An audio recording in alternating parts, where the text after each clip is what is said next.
अस्सलाम वालेकुम वरहमतुल्लाहि ताला वबरकातुह।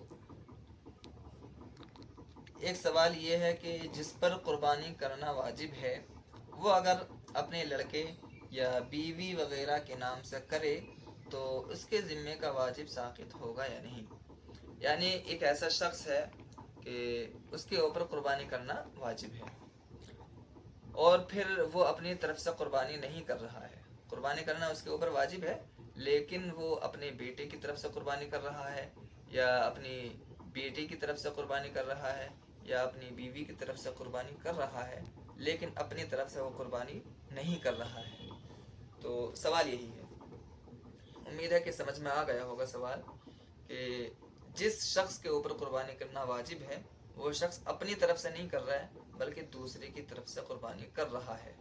तो सवाल ये पैदा होता है कि उसके ऊपर जो कुर्बानी करना वाजिब है वो वजूब साक़ित होगा या नहीं।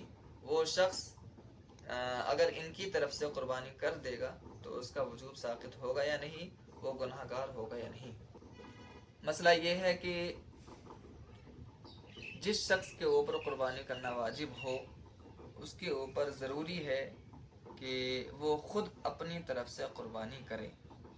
अगर वो अपनी तरफ से कुर्बानी नहीं करता है, अपनी बीवी की तरफ से करता है या अपनी बेटी की तरफ से करता है या फिर अपने बेटे की तरफ से करता है या किसी और शख्स की तरफ से कुर्बानी करता है, तो ये कुर्बानियाँ तो हो जाएंगी लेकिन ये सारी की सारी कुर्बानियाँ नफल मानी जाएंगी।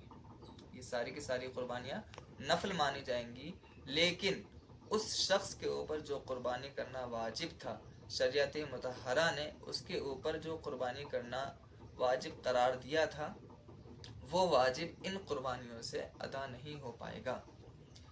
तो अगर ये शख्स अपनी बीवी, बेटी, बेटा की तरफ से कुर्बानी करना ही चाहता है तो पहले अपने नाम से कुर्बानी करे ताकि उसका वो वजूब साक़ित हो जाए। फिर अगर ये अपनी बीवी, बेटी की वगैरह की तरफ से कुर्बानी करना चाहता है तो इनके लिए किसी दूसरे जानवर में शिरकत करे और इनके नाम से कुर्बानी करे और ये कुर्बानी इनके नाम से ये नफल मानी जाएंगी और इसके ऊपर जो वाजिब है ये अपनी तरफ से कुर्बानी करेगा तो इसका ये वाजिब अदा हो जाएगा।